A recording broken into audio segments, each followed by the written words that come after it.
Hi అండి. అందరికీ నమస్తే. నేను మీ Bharathi. Welcome back to our channel. ఇవాళ ఒక సింపుల్ అండ్ టేస్టీ రెసిపీ అండి. స్టవ్ మీద కడాయి పెట్టి ఆయిల్ పోసి పోపు దినుసులు అన్నీ వేసిన తర్వాత కరివేపాకు అలాగే కట్ చేసుకున్న 2 పచ్చిమిర్చిని వేసి కొంచెం ఫ్రై చేసుకోవాలి.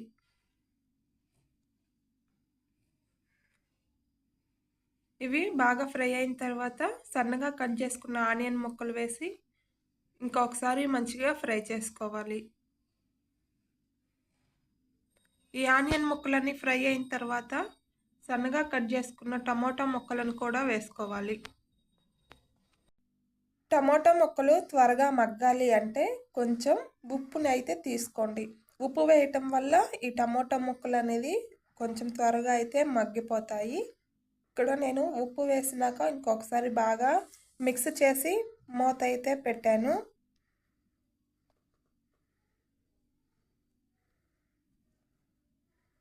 ఈ మూత పెట్టి ఒక 10 నిమిషాలు బాగా మగ్గిన తర్వాత ఒకసారి మధ్యలో ఇలా కలుపుకోండి, లేదంటే అడుగు అంటుతాయి.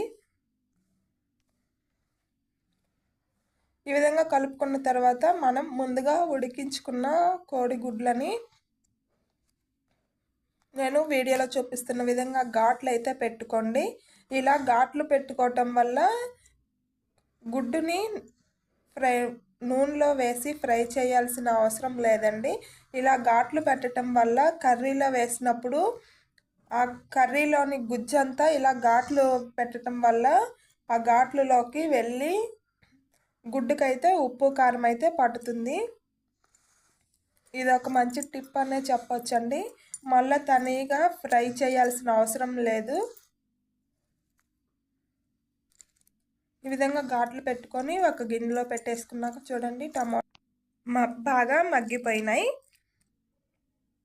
ఇప్పుడు రుచికి సరిపడా కారం అయితే తీసుకున్నానండి. 1 స్పూన్ వరకు కారం, 1/2 టీ స్పూన్ పసుపు తీసుకొని బాగా మిక్స్ చేశాను. ఆ తర్వాత ఇందులోకి కొంచెం వాటర్ తీసుకున్నాను. టీ గ్లాస్తో 1 టీ గ్లాస్ అయితే వాటర్ తీసుకొని బాగా మిక్స్ చేసి మనం ముందుగా ఘాట్లు పెట్టుకున్న కోడిగుడ్డును అయితే ఇందులో నేను వేస్తున్నాను.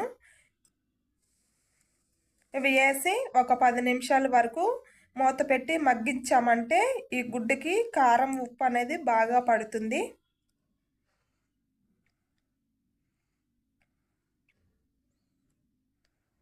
ఆ తర్వాత ముందుగా మనం మసాలా పెట్టుకున్నాం కదండి, ధనియాలు, ఎండు కొబ్బరి, తెల్లగడ్డ ఈ 3 మిక్సీలో వేసి బాగా మెత్తగా పట్టేసుకున్నామంటే మసాలా రెడీ అయిపోతుంది. అలాగే ఈ మసాలా ఏ కూరలో వేసినా టేస్ట్ చాలా బాగుంటుందండి. ఇప్పుడు ఈ మసాలా వేసినాక ఒకసారి బాగా మిక్స్ చేసుకొని కొంచెం కొత్తిమీర వేసి 5 నిమిషాలు సిమ్లో పెట్టి స్టవ్ ఆఫ్ చేసామంటే ఇంకా ఎగ్ కర్రీ రెడీ. వేడి వేడి అన్నంలోకి చపాతీలోకి టేస్ట్ చాలా బాగుంటుందండి. ఫస్ట్ టైం మన ఛానల్ చూస్తున్నట్లయితే ప్లీజ్ లైక్ చేసి సబ్స్క్రైబ్ చేయండి, సపోర్ట్ చేయండి ఫ్రెండ్స్.